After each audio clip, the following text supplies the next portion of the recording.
জুলাই শহীদ পরিবারদের এককালীন টাকার পাশাপাশি মাসিক ভাতা ও চাকরির কথা বলা হয়েছে।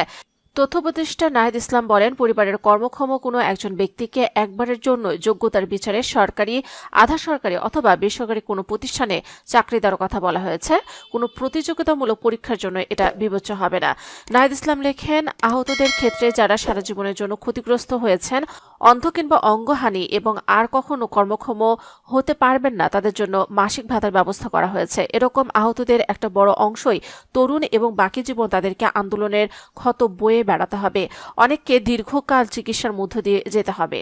পোস্ট উপদেষ্টা আরও লেখেন, জুলাই অভ্যুত্থানের শহীদদের পরিবার ও গুরুতর আহতদের পুনর্বাসন এবং এই পরিবারগুলোর ভবিষ্যৎ নিশ্চয়তা দেওয়াটা আমাদের অঙ্গীকার ছিল এবং রাষ্ট্রের দায়িত্ব বটে। কয়েক হাজার পরিবার অচল হয়ে গিয়েছে এ অভ্যুত্থানে অংশগ্রহণের ফলে। তাদের এ ক্ষতি আমরা কোনো কিছু দিয়ে পূরণ করতে পারবো না। আর এ পরিবারগুলো যে কোনো সুযোগ সুবিধার চেয়ে কেবল সকলের থেকে সম্মান ও মর্যাদা চায়।